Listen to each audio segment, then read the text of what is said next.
Bom, olá pessoal, é do canal Alimento da Alma e do canal do Grupo Espírita Leon Denis, atendendo aqui a solicitação. Não se esqueçam, de compartilhar o nosso estudo, deixar o seu like, a sua curtida e também se inscrever nos nossos canais, de modo que a gente possa ampliar a divulgação deste nosso estudo, que se inicia hoje. Leon Denis, o apóstolo do Espiritismo, sua vida e sua obra. Então a gente está aqui em Uberlândia, com o Gustavo, com o Tarso. Qual é a sua frase? Só sei que nada sei. Genial. Então, dá as boas-vindas pessoal aí, que está ao estudo. Bom, dar as boas-vindas mesmo, aproveitar e dizer que, como o Gustavo mesmo disse agora há pouco, nós não temos a pretensão de fazer as interpretações mais profundas, nem as mais assertivas, mas tentar esclarecer e aprender um pouco mais, principalmente nesse início agora, sobre a obra do Leon Denis, E aproveitar do William, principalmente, que já avançou um pouco mais no caminho, e a gente vai fazendo os retoques, Bom, isso aqui não estava no protocolo, gente. Eu passei, eles vão querer me matar depois, Não tinha combinado essa fala. Improvisação. Então, olá, pessoal. Só que vai ter muito. Só dizer que é uma satisfação, começar esse estudo, iniciar esse estudo, que, como o William já mencionou, já deixou claro, é um sonho antigo, E hoje ele está se tornando realidade. A gente não sabe o que isso vai dar. A gente espera que seja bom, a gente espera que esclareça, que divulgue Leon Denis, que é o nosso propósito. Bom, e esse estudo ele será feito em grupo, mas fiquem tranquilos, não vou pedir para cada um ser presente, mas o intuito aqui é a gente aprofundar um pouco, trazer reflexões da vida e obra de Leon Denis. Mas nós achamos por bem, antes de passar para estudar as obras, falar quem foi Leon Denis. E também a gente não pode falar quem foi ele de uma maneira muito superficial, diante do tamanho, diante da beleza, da grandiosidade de tudo que ele fez, de tudo que ele escreveu, do seu trabalho como orador. Então a gente vai, antes de passar para o estudo do livro Depois da Morte, publicado pela editora CELD, mas também pela editora da FEB e pela Edicel, mais recentemente lançada. Então a gente vai ficar durante alguns estudos, nós não sabemos especificar quantos, neste livro que foi escrito por Gaston Luce, Leon Denis, o apóstolo do Espiritismo, sua vida e sua obra. Este livro ele foi escrito em 1928, portanto, um ano depois de Leon Denis ter desencarnado. E um detalhe interessante, porque nem toda biografia, não falo de Leon Denis, mas a nível, das personalidades mundial, ela nem sempre é escrita por alguém que conviveu com o biografado, com quem está sendo homenageado. Mas nesse caso em específico, nós podemos dizer que, não apenas nesse, mas em outro, Leon Denis teve a oportunidade de ser biografado por dois amigos, que foi o Gaston Luce, que conviveu com ele, como Altivo Panfiro, nós falaremos um pouco sobre ele, coloca bem no primeiro parágrafo do prefácio da primeira edição, que Gaston Luce foi companheiro de difusão doutrinária e amigo pessoal de Leon Denis. Então isso aqui já traz um ar de intimidade com Leon Denis, porque não é alguém que simplesmente, como algum de nós aqui, que passa a admirá-lo e decide, eu vou fazer uma biografia de Leon Denis. Não, isso aqui é alguém que conviveu. Portanto, muitas das reflexões colocadas aqui é coisa do diálogo íntimo que um teve com o outro, da vivência que o Gaston teve ao lado de Leon Denis, e um ano depois do desencarne. Então, quer dizer, coisas bem frescas, bem interessantes para a gente aproveitar ao máximo.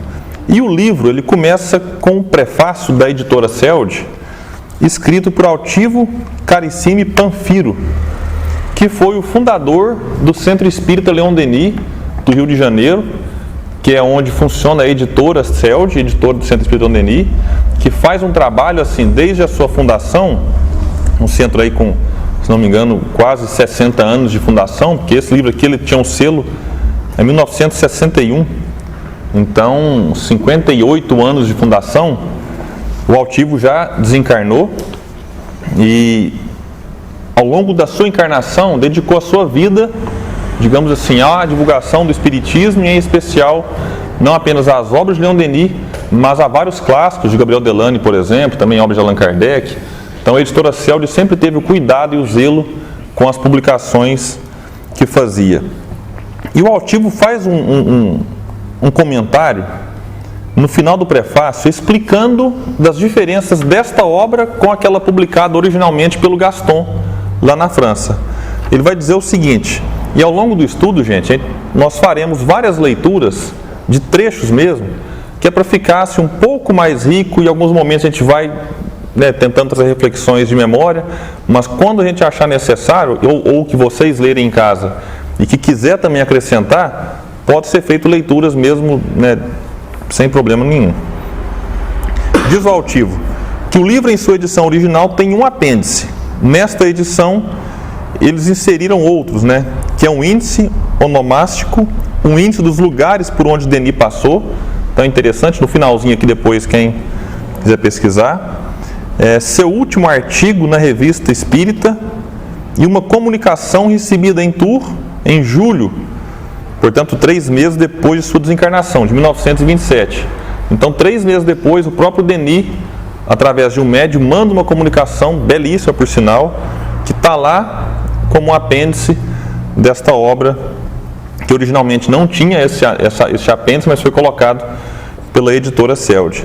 É interessante depois, para quem é palestrante aí e quiser copiar alguns temas de palestras, o pessoal do Cielde coloca lá no final até mesmo alguns temas das palestras feitas por Leon Denis. Então é bem interessante. E no capítulo 1 nós temos o prólogo. O prólogo aqui ele vai dizer no primeiro parágrafo que a morte de Leon Denis, ainda tão recente, deixou um grande vazio nas fileiras espíritas do Ocidente e por todas as partes do mundo onde sua obra penetrou. Então ele escreve isso aqui ainda com a emoção de um desencarne de Leon Denis, que havia sido, repito, no ano anterior, 1927. E quando ele fala de vazio nas fileiras espíritas, é só para a gente entender que naquela ocasião nós já tínhamos notícias de grandes espíritas no Brasil, como o próprio Bezerra de Menezes. Nós ainda tínhamos encarnados ali na Europa Bozano. Nós tivemos já Eurípides, que já havia reencarnado em 1880 e desencarnado em 1918. Então, grandes vultos do Espiritismo já tinham chegado e já tinham partido durante a existência de Leon Denis. Mas, de fato, quando Denis desencarna, porque ele era ainda ali a grande referência em termos de movimento espírita a nível mundial. Então, Leon Denis se correspondia muito. A gente tem cartas dele se correspondendo com espíritas do Brasil. Inclusive a informação que eu vou fazer muito isso, trazer coisa lá do final. Leon Denis, ele representava várias vezes a própria FEB em alguns eventos na Europa, alguns congressos. Ele era representante da Federação Espírita Brasileira. Então ele tinha uma comunicação intensa com o Brasil e com vários outros países. Era de fato a grande referência.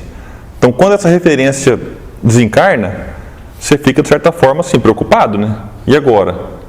O que vai ser do Espiritismo?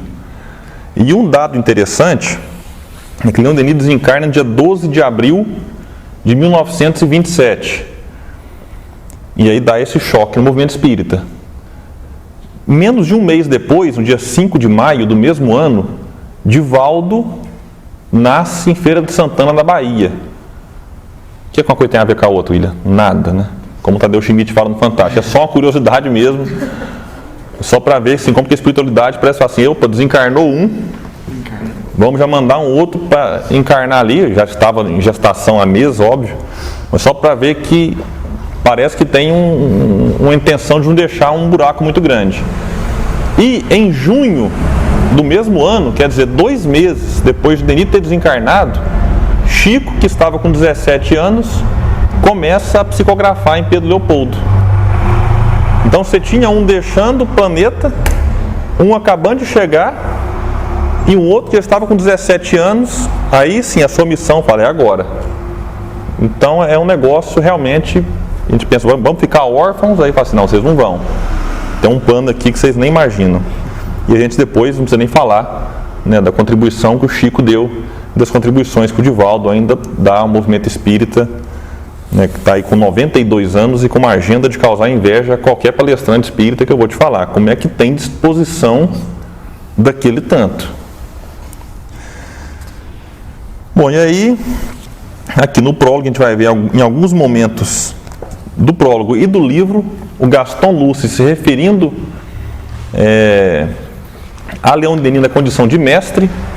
Isso era né, embora ele talvez não gostasse muito, mas era quase que comum devido à posição que ele estava perante os demais espíritas. Ele era tido como mestre, tanto que até hoje é comum a gente ver um ou outro, vamos dizer assim, admirador de Leon Denis fazer esse tipo de referência a ele.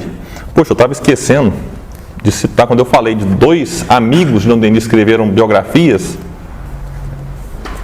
Um é esse que a gente vai estudar aqui, o outro foi escrito pela Claire Beaumar, que foi a última secretária de Leon Denis. Ele que teve algumas secretárias, essa foi a última, conviveu com ele por quase uma década, já no momento em que a cegueira estava bem avançada, bem delicada, e ela realmente teve um papel fundamental, estava no momento da sua desencarnação, e é uma biografia diferente desta. A biografia de Gaston, que a gente está fazendo aqui, ela é uma biografia mais técnica. A da Claire é uma biografia não tão completa quanto essa, porém mais sentimental, com o traço feminino, com a beleza na escrita. Vale a pena depois, quem quiser, Leon Denis na intimidade. A gente recomenda bastante essa obra também. Você queria colocar alguma coisa? Tranquilo? E aqui ele vai explicar um pouco do método, né? Que ele fala que pode parecer insuficiente, porém, com toda certeza, é o menos suscetível de sofrer deformações. Então ele vai fazer aqui pesquisas, né, para escrever sobre Leon Denis. Ele fala aqui que não pretende esgotar o assunto de uma só vez, muito menos nós, né?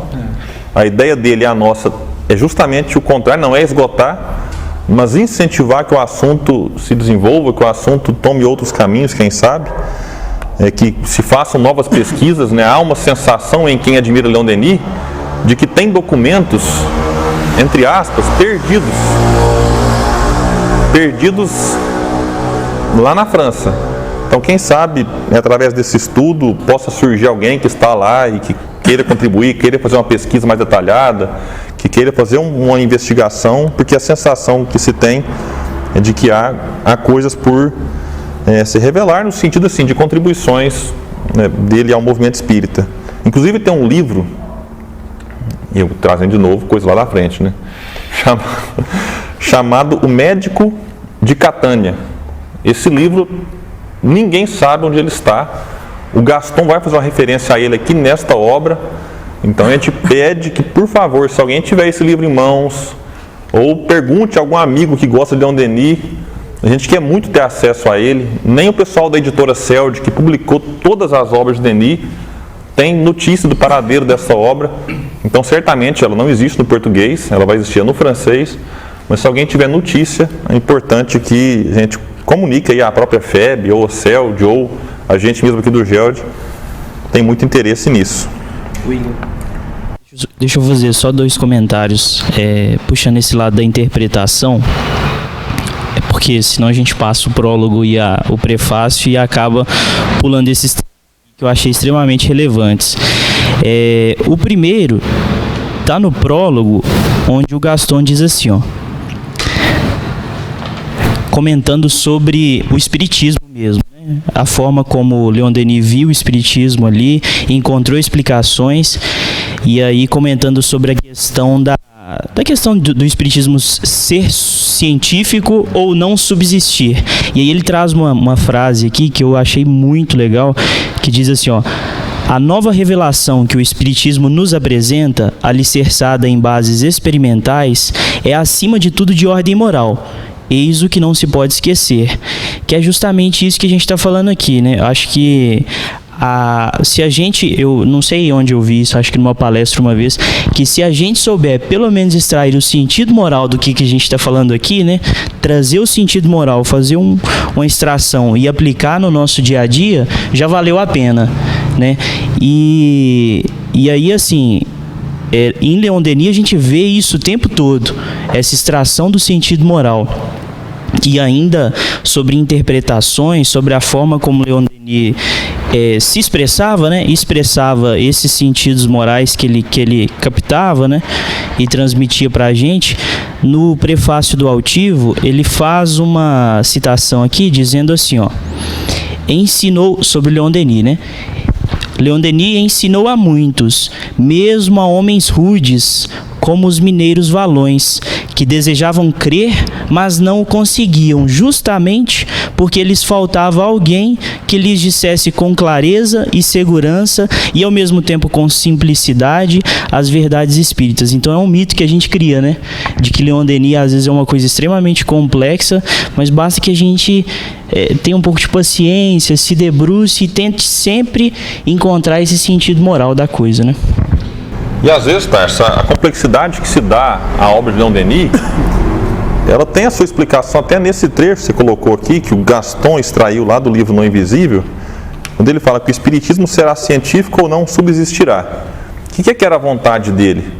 Era de, em quase todas as obras, quando ele trazia um conceito moral, quando ele falava de mortalidade da alma, de reencarnação, de vida em outros mundos, ele fazia pesquisas, né, para mostrar que aquilo que ele trazia enquanto conceito se apoiava num fato. Não é uma consequência moral de vida após a morte baseada no eu acho, mas é baseado naquilo que foi relatado pelos espíritos. Então é muito comum nas obras dele se observar extrações de vários outros livros espíritas ou livros, né, psicológicos, livros, né, não espíritas, mas que fundamentava aquilo que ele trazia. E como ele colocava ali 1, 2, 3 fundamentações, aí o livro, sobretudo no Invisível, às vezes, o problema do ser e do destino, aí o livro fica um pouco denso e um pouco pesado para quem não está acostumado. Aí é o brinco, né? Persevere até o final e será salvo, né?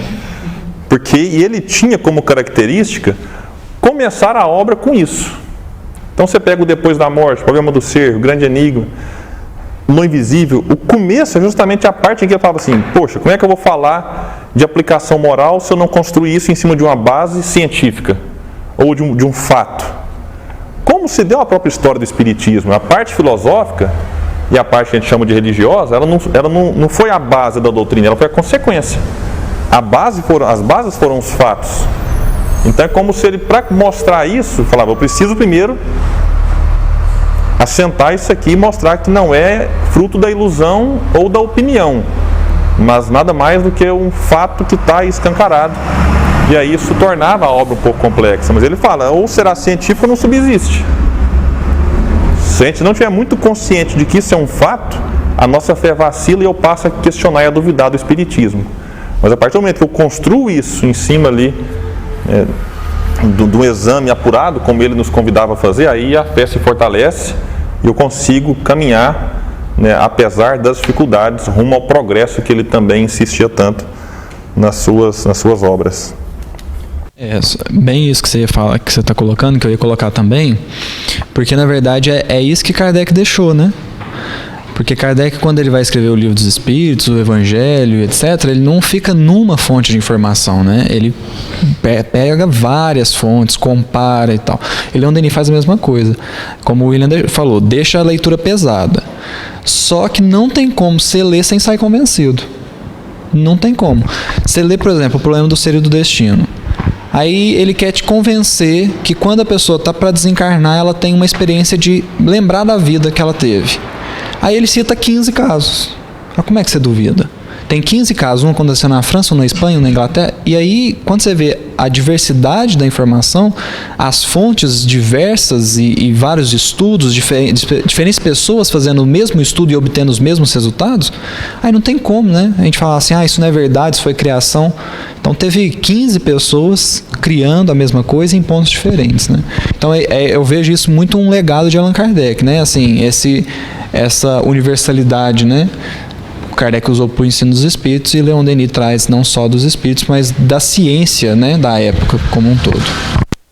E são casos tão ricos que você fica assim, às vezes você vai montar palestra, vai escrever algum artigo, você fala, vou pegar lá um caso que o Leon Denis cita. Aí você começa a ler e fala, poxa, qual que eu vou usar? Porque são todos muito interessantes e colocados em jornais, né, em periódicos da época, não eram assim, revista e jornal espírita, era jornal de circulação, né, nacional, e ele lia isso lá e pesquisava, e não tinha Google na época, viu, gente? Quando eu olho a obra do Denis, eu falo assim, meu Deus, tinha Google, não tem lógica. Como é que ele pesquisava tanto? Então ele ia para a biblioteca, tinha um na sua casa, ele fazia pesquisa, fazia anotações. Ele era, a Claire, né, vai intitulá-lo ali, o homem dos papeizinhos, né? Era um homem cheio de papelzinho na mesa, colocado nas coisas. Então aqui ele vai falar, o próprio Gaston aqui agora, do método, que ele pesquisou as próprias fontes entre os papéis que o mestre nos deixou. E aí tinha papel à vontade. Em suas anotações de viagem, ele fazia às vezes diários de viagem. Tem um livro também, é o Grande Enigma, tem algumas viagens fantásticas. O livro Joana d'Arc Médium também relata trechos de viagens que ele fazia, ele percorrendo os caminhos que Joana d'Arc percorreu. E tem um livro também que fala da viagem de Tunis e a Ilha Sardenha. Esse livro é um livro fininho. Quando fala fininho, todo mundo gosta, fala, beleza, né? E esse é bom. É um livro muito fino e que foi talvez o primeiro que ele escreveu, 1880, em que é um diário de viagem, com algumas passagens bem cômicas, aqui vai ser abordado ao longo deste livro, e que também serviu de pesquisa para Gaston escrever essa obra. E outro detalhe interessante, também em suas obras, porque Leon Denis, ele coloca aqui que ele depositou muito raramente valiosos fragmentos autobiográficos. Então, não eram muitos, mas Leon Denis, em vários momentos e em várias obras, ele relatava algo de si mesmo. Então, Gaston vai lá nessas obras, extrai esses comentários que Denis fazia da sua vida e vai enriquecer isso aqui também. E claro, né, o diálogo que eles tinham, a conversa, isso tudo vai se somar e a gente vai ter esse livro bem completo em termos de biografia. Aqui ele vai falar que todas as vezes que foi necessário, ele pegou também opiniões dos contemporâneos. Isso vai ser comum. Por exemplo, o Denis publica Depois da Morte. Aí, assim como tem aqui até hoje os críticos, né, de livros, de filmes, ele pega, e crítico eu falo no sentido de quase profissão mesmo, né? O cara ele é contratado para avaliar uma obra e emitir uma opinião para um jornal. Aí o Gaston vai lá nos livros, Le Matin e outros mais de renome, e fala, olha o que esses e aqueles escreveram sobre o livro Denis. E aí é impressionante esses relatos. Então, esse estudo vai ser bom, nos próximos 3 anos de ficar nesse livro aqui, que vai dar para a gente, quando acabar ele, o pessoal falou assim, você consegue uns 5 estudos? O primeiro tem 7 páginas. Então ele vai trazendo várias opiniões de espíritas e não espíritas sobre a obra, e aí realmente a gente fica assim, com vontade de ler tamanha beleza que o pessoal falava sobre o livro. Então ele extraiu de correspondências passagens interessantes e em alguns momentos deixou a palavra ao orador e ao escritor. Quando ele fala aqui ao orador, porque na época tinha-se o hábito, como não tinha as gravações que temos hoje, das pessoas escreviam as palestras que ouviam e assistiam. Então a gente tem algumas palestras de Denis que são assim, fantásticas. E um detalhe interessante é que durante a fala ele acabava um raciocínio e a pessoa coloca assim na frente, aplausos. Aí você começa a ler o livro Leon Denis do Congresso de 1925, aí tem 1 página e meia, aplausos, mais 1 página, aplausos. Ele era interrompido toda hora na fala dele para ser aplaudido. E isso já com quase 80 anos. Então tem alguns relatos, Tem um livro do Congresso Espírita de 1925, que é uma palestra dele e do Gabriel Delany. Esse eu já falei, quando eu desencarnar eu quero assistir assim. depois de reencontrar Emanuele, que vai desencarnar antes de mim, né? Você já é. Reencontrar meus filhos. Aí quero assistir esse congresso, deve ter sido. Tem que voltar no Gerald, né? Hã? Tem que voltar no Gerald pra ver se tá... Não, deixa eu assistir o primeiro vídeo, né? Paulo foi para Jerusalém, né? Para ver como é que tava lá, né? E como vocês todos estarão desencarnados, não posso nem falar assim, estará em boas mãos, né? Eu vou ser o último. Entendi. Então, ele fala que acrescentou o testemunho pessoal dele, né? Do próprio Gaston. Então, a gente traz esse prólogo aqui para demonstrar como foi construído o livro, né? Só para a gente ter uma noção.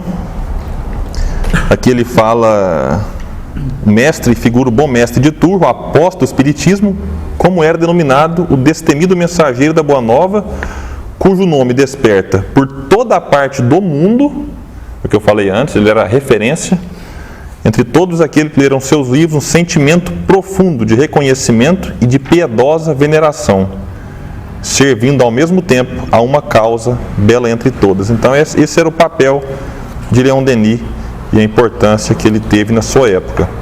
Alguém quer acrescentar algo em relação?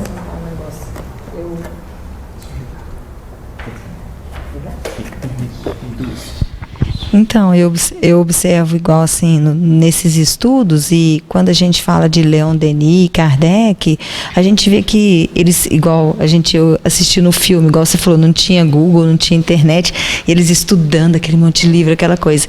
E a gente fala, nossa, a gente nem consegue isso, né? E a gente lê um pouquinho, dá um sono, fica cansado. Eu fico vendo, mas aí eu fiquei imaginando, eles tinham alguém atrás, né? O mentor, e a gente fica pensando que a gente não tem também, né? Na verdade, eu acho que quando a gente fica vendo, vou lendo e vou pensando, não, tem um mentor que te ajuda, e por isso ele está ali. Aí eu comecei a reler as obras do André Luiz, e sempre é tarde, 11h30, meia-noite, marquei aquele horário e começo todos os dias. Aí um dia, mas hoje eu não aguento, eu não suporto, e tava um monte de livro deitado, só um dia também, que loucura. Guardei, falei, não, vou dormir, peguei tá? Coloquei, deitei, apaguei a luz, puxei o edredom, que eu puxei, senti um negócio aqui, o livro do André Luiz que eu estava lendo de baixo, falei, tá bom, vou ler, preciso ler. Aí que me deu assim, que na verdade a gente tem também, né? Só que a gente precisa aguçar esse sentido de que tá ali, tô te contando, vai estudar, vai fazer, você consegue. Só que às vezes a gente não acredita. E a partir desse dia eu acreditei muito mais, e acho que tudo isso que acontece, a gente tem que acreditar nisso, que tem alguém também, não é só eles que tinham, e que vão ajudar a gente a crescer cada dia mais, e que a gente tem que buscar isso, que a gente vai conseguir. É uma observação. É importante observação, porque a gente pensa que tem hora que só missionário tem espírito protetor, né? Mas eu não tenho o Emmanuel que o Chico teve. Mas eu não tenho a Joana que o Divaldo tem. Mas eu não tenho uma Joana d'Arc que Leon Denis teve. Poxa, talvez eu não tenho esses. Mas todo mundo tem um espírito protetor que está o tempo todo ali, quando necessário, quando permitido, tentando nos auxiliar. Então isso aí realmente é importante, e a gente precisa lembrar disso, né? A gente sabe, é aquela questão do saber e do praticar, né? A gente sabe disso. Mas será que nos momentos de dificuldade, seja na leitura, seja quem vai fazer uma palestra, ou para uma atividade espírita que a gente vai, ou para um problema familiar, a gente se lembra, deixa eu fazer uma prece aqui e pedir auxílio a esses benfeitores que me assistem. Então, realmente é importante. Eu estava pensando nisso, antes de você comentar, eu estava lembrando do prefácio do Paulo Estevão, que o Emmanuel mais ou menos comenta sobre Paulo, né? Ele tinha um mandato antecipado ali, de que ele tinha uma missão, ele era um missionário? Era, mas quem não é? Quem não tem a sua tarefa aqui na crosta, né? Na vinda da encarnação? E é quase que um spoiler mesmo, né? Mas assim, a gente vê que Leon Denis teve dificuldade o tempo todo.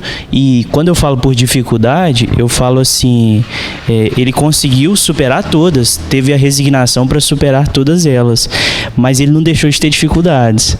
E aí, assim, a gente tem dificuldades o tempo todo, né? Eu me lembro muito eu sempre tive curiosidade de tentar ler o Nietzsche, o filósofo, né? Porque todo mundo falava muito dele, e ele até uma perspectiva nihilista, né? Do nada, alguma coisa assim, meio contrária ali ao espiritismo, né? De buscar um fundamento.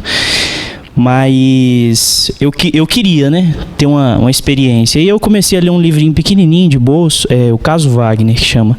E aí ele comenta que o Wagner, eu acho que era um compositor, e ele acho que tocava piano. E aí ele comenta assim, que antes ele gostava muito das obras do Wagner, que uma vez ele chegou a conseguir ouvir uma música dele, uma ópera dele, durante 4 horas seguidas. Aí eu fiquei pensando, 4 horas seguidas, né? Imagina. E assim, talvez é essa persistência que a gente tem que ir galgando, né?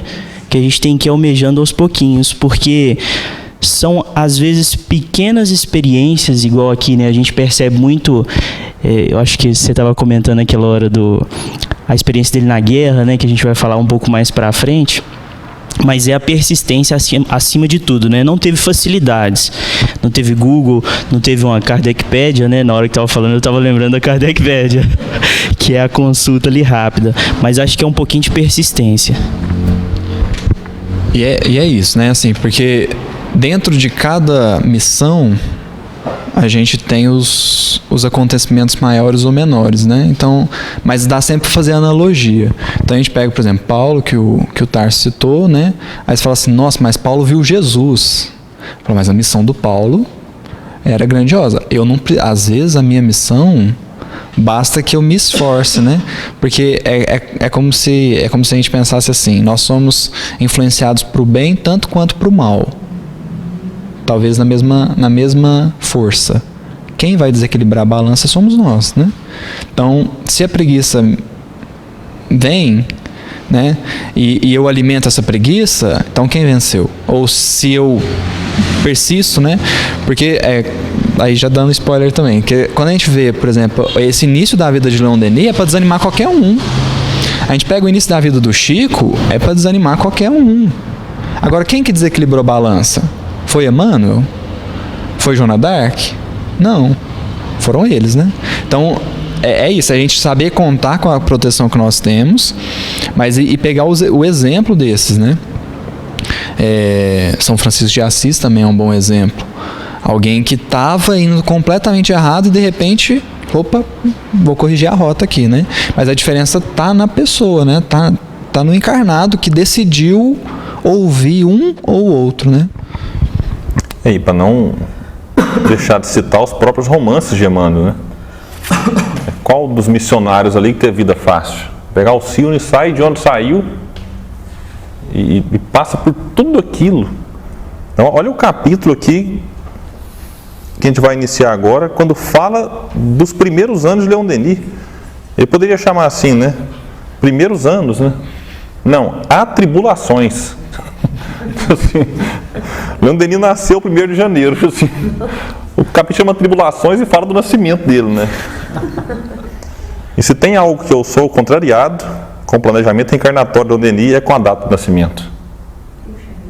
Não dá nem para fazer uma postagem no Facebook assim, que vai ter um destaque, né? Porque 1º de janeiro todo mundo preocupado com um ano novo, feliz ano novo.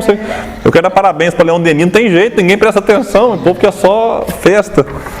Então, 1º de janeiro de 1846, em Fugue, pequena localidade de Toul. Eu tenho a foto dessa, né, suposta foto da casa que Leon Denis viveu os primeiros anos. Depois eu posso, se vocês quiserem, eu posso compartilhar lá no nosso grupo. Eu não sei se dá para colocar depois também na gravação. O João talvez depois consegue fazer uma edição e jogar para o pessoal do YouTube ter noção da simplicidade e da pobreza que era a vida de Leon Denis nos primeiros anos. É assim, é uma casa que você olha, fala, não tem condição de alguém morar numa casa com essa dimensão, mas lá ele vivia.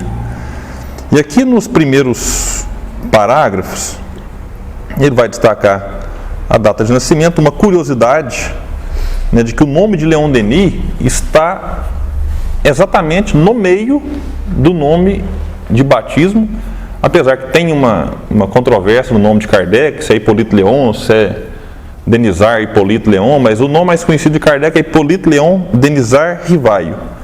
E o nome de Denis está no meio. Ele até brinca aqui, né? Simples coincidência, dirão uns. Analogia, pelo menos singular, pensarão outros. Então é apenas uma curiosidade, né, em relação a isso. Em seguida vai falar aqui das muitas dificuldades que Leon Denis teve, de uma família extremamente pobre.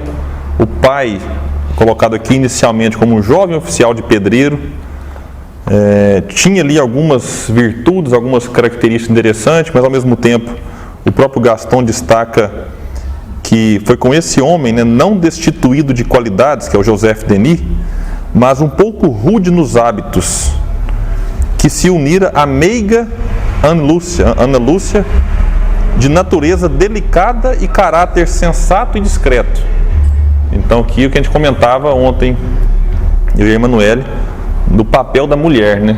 Aqui, como quase sempre, a mulher representava o lado equilibrado da casa, porque o pai de Leon Denis era bem complicado, inclusive nas questões espiritualistas e depois espíritas. Leon Denis teve algumas dificuldades, né? O pai não aceitou de imediato, com um pouco com o pé atrás, mas a mãe, a gente vai falar aqui mais para frente, abraçou a causa, né, de uma maneira bem interessante. Aos 9 anos, Leon Denis, com a família, muda da cidade que havia nascido, de Fulgue, e começa aí uma peregrinação, mudando de cidade. Isso fez com que Leon Denis não pudesse frequentar de maneira regular e frequente escola. Então por isso que ele é considerado um autodidata, porque vai falar aqui que o pai depois mudou para uma cidade, que foi trabalhar como empregado na Casa da Moeda, e na cidade de Estrasburgo, Leon Denis iniciou seus primeiros estudos. Aqui destaca que a sua mãe já lhe havia ensinado os rudimentos do alfabeto e também a contar. Então a mãe deu os primeiros incentivos ali, as primeiras noções para Leon Denis, que depois estudou um pouco com esse senhor Haas. Depois teve que mais uma vez mudar de cidade, conseguiu uma outra transferência, dessa vez agora para a Casa da Moeda de Bordeaux. E aqui tem um detalhe interessante, né, que aconteceu com Leon Denis, que aí mudava de cidade, tinha que interromper estudos. Interrompia, você não conseguia retomá-los de imediato. Então era um negócio bem complicado. Lá em Bordeaux, Leon Denis certamente tinha aqui não especificou, mas talvez entre 10 e 11 anos, Leon Denis, diz aqui o Gaston, que o pobrezinho, Leon Denis teve que interromper seus estudos para acompanhar seu pai e ajudá-lo em seu trabalho de polimento das moedas. O pobrezinho esforçava-se ao máximo nesse ingrato trabalho. Seus delicados dedos se tingiam de sangue para descolar as lâminas de cobre. Então Leon Denis, não raras vezes, voltava para casa com as mãos sujas de sangue, literalmente, por conta desse trabalho que ele tinha que fazer para ajudar o pai e, consequentemente, ajudar a manter o sustento do próprio lar. E depois eles vão mudar de novo. O pai de Leon Denis consegue um trabalho como chefe de estação lá em Landes. E aí Leon Denis retoma os estudos, né, por pouco tempo, porque depois eu tenho que parar de novo, porque o pai foi transferido de novo. E nessa cidade aqui, tem um detalhe que acontece, que quando a gente olha para a vida de alguém, a gente tem que ver que o que ela passou na infância vai se refletir na personalidade dela, além daquilo que ela traz de encarnações passadas. Nessa cidadezinha, quando Denis pôde recomeçar os estudos, teve um professor que coloca que é o discípulo de Jean-Jacques Rousseau, que foi um grande nome da nossa história.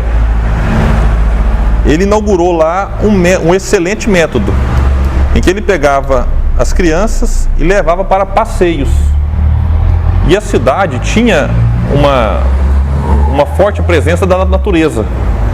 Então aqui Gaston vai escrever que Leon Denis deveria guardar por toda a sua vida uma lembrança emocionante dessas lições, em plena natureza, desse contato com as coisas, desse proveitoso trabalho ao lado do professor dedicado e conhecedor de sua tarefa. Então, talvez esse contato com esse professor, né, desenvolveu em Leon Denis, não vou falar desenvolveu, despertou seria o melhor, despertou em Leon Denis o amor, a paixão, assim, a fascinação que ele tinha pela floresta, pelo mar, pela montanha, por tudo o que se dizia em relação à natureza. Era um negócio, quem já leu O Grande Enigma, percebe em uma de suas partes, né, a exaltação que Leon Denis faz da natureza. Então isso pode ter despertado nele aqui nessa época. Eu falo que despertou, porque quando fala desenvolveu, parece que é um negócio novo, né? E o despertou é melhor, porque Denis, ao longo das últimas encarnações, ele teve, enquanto um próprio celta, esse contato já, essa paixão pela natureza que o acompanhou ao longo de outras encarnações. Então foi importante esse momento aqui para ele. E aí ele sai dessa cidade, que era uma cidade tranquila, que era o trabalho dos sonhos do pai, né? E muda para outra estação, agora bem complicada, que não era assim um local mais agitado. Leon Denis teve que de novo parar os estudos, teve que intensificar o seu trabalho para auxiliar a família. Aqui destaca, né, o Gaston, deixando mais uma vez seus queridos livros. Era ele que tomava conta dos telegramas e da contabilidade. Então era uma criança, né, talvez aqui com seus 14, 15 anos, não precisa muito bem ainda, mas já tomava conta da contabilidade de uma estação de trem. Então a gente percebe nele também esse lado prodígio, né, esse lado menino diferenciado, que você olha e fala assim, esse aqui ele tem futuro. E em 1862, o Joseph Denis, que não tinha vocação para o posto, se demite. E aí eles, mais uma vez, mudam de cidade, e agora em definitivo para aquela que acolheria Leon Denis pelos próximos 65 anos, que ele muda com 16, que é a cidade de Tours, que é onde eles chegam, ficam e acontece mais algumas coisas que falaremos, mas agora aqui é a cidade final de Leon Denis. Para não passar em branco também, aqui tem um caso engraçado que eles citam aqui, para mostrar justamente a responsabilidade de Leon Denis desde pequeno, né? Que um fiscal chega lá na linha de trem e pergunta, né? Cadê o Joseph Denis, que era o chefe lá? E aí Denis é o pai dele. E aí ele fica meio sem jeito, fica meio preocupado, aí ele olha, tem um outro trem lá na frente, ele fala lá, ó, ele tá dirigindo aquele trem lá na frente e consegue livrar o pai dele de uma, né? Mas assim, desde pequeno, já o contraste dele tendo que dar o exemplo dentro de casa, né, pro próprio pai. Muita responsabilidade. E também eu grifei aqui, mas essa aí eu com certeza eu acreditei que se ia citar, né, do discípulo do Rousseau. E é engraçado, tô quase fazendo uma apologia ao Paulo aqui, né? Mas é muito parecido mesmo também, né? A questão dos estudos de Paulo em Tarso, né? Que era o êxodo dos filósofos lá da Grécia Antiga que iam para lá, e Gamaliel também, né? Como um grande instrutor dele. Então eu acho que assim, a gente brincava esses dias num estudo aqui de que existem espíritos que eles estão em momentos ali. Existem espíritos que eles já têm uma preparação prévia, que eles estão como se eles são como se estivessem inflamados, né? Como se tivesse um gás ali perpassando eles. E aí vem alguém e risca um fósforo.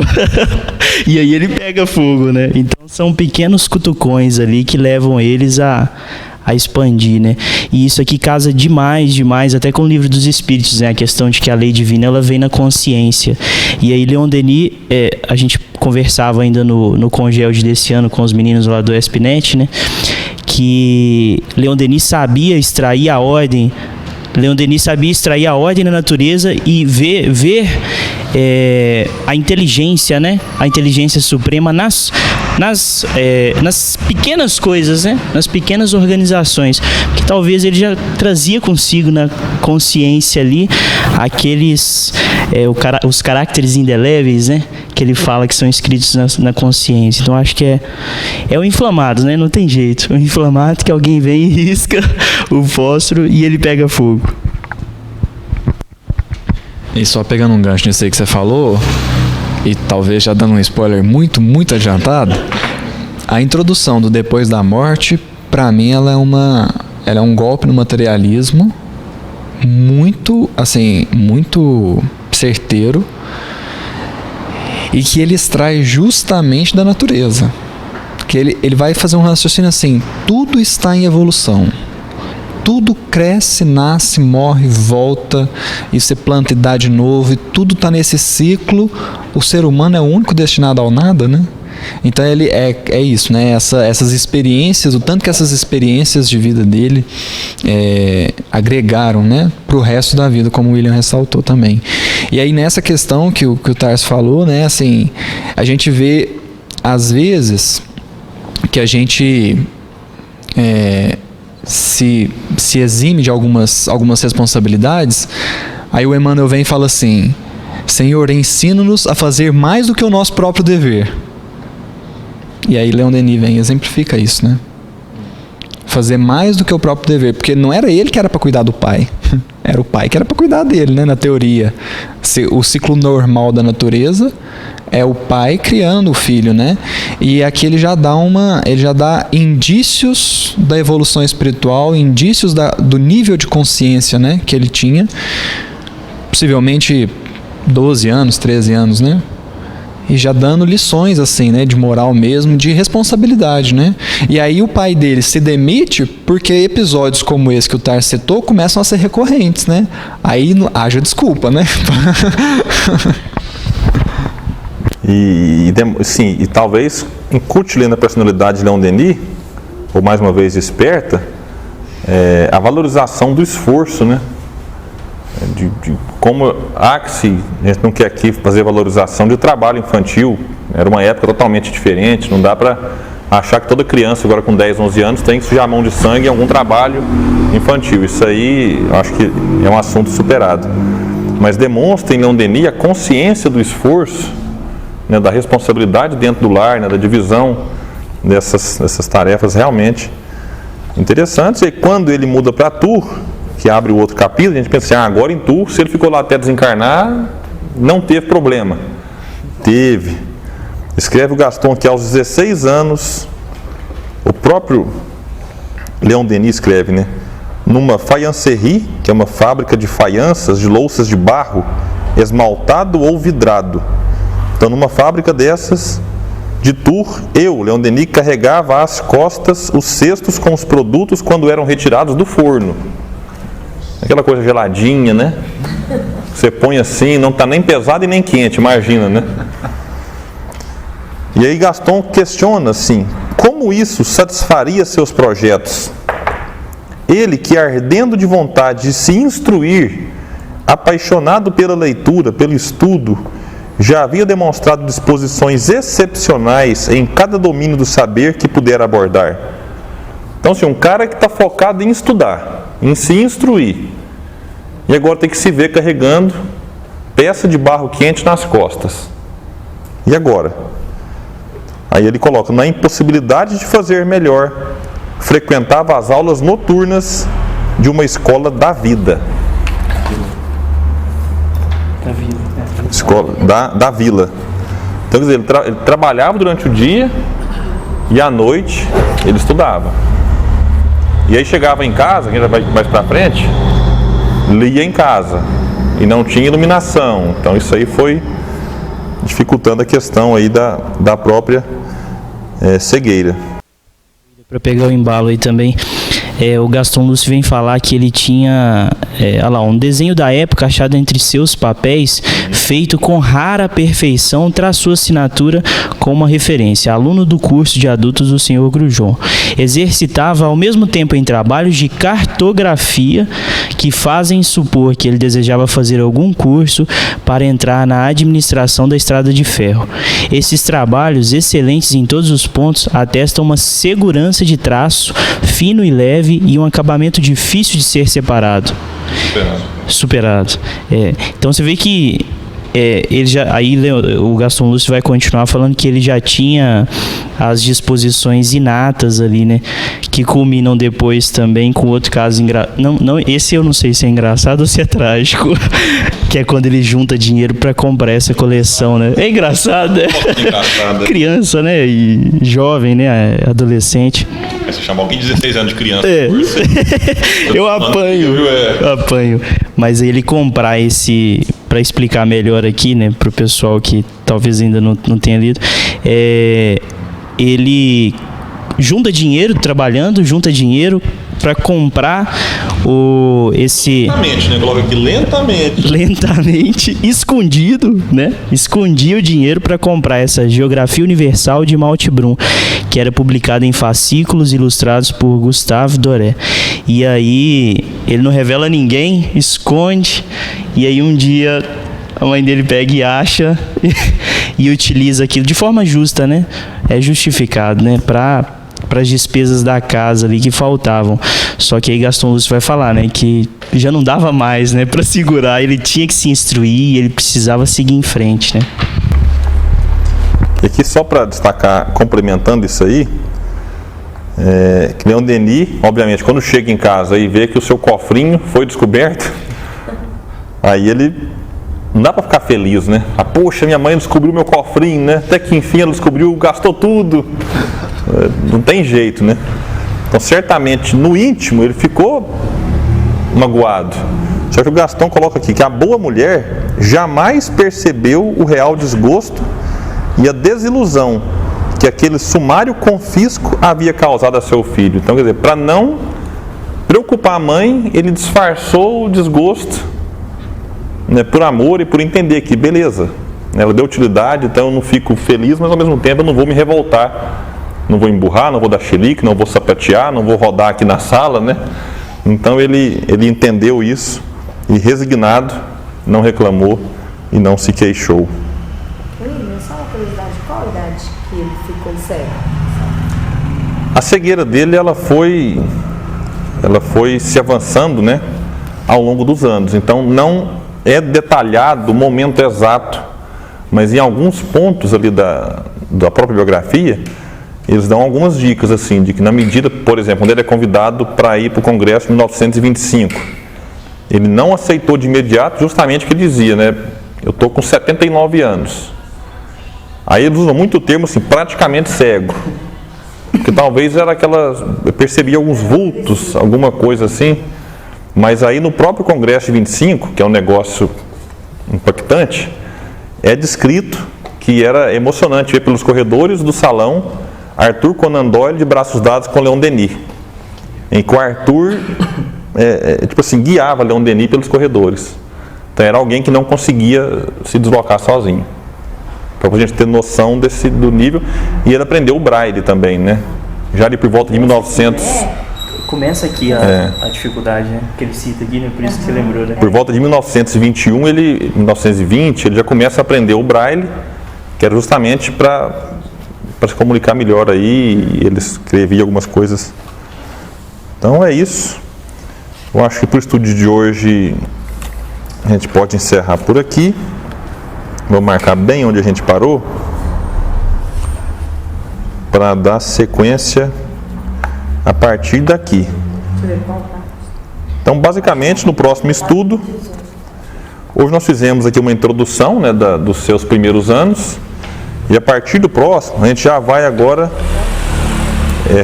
entrar na parte Leon Denis quando se torna espírita. E aí realmente fica ainda mais interessante. Qual que é pra gente ler? A partir de qual? Não, vai continuar. Vai dar uma continuação. Aí depois no grupo lá a gente avisa direitinho, mais ou menos até quando pode ir o estudo.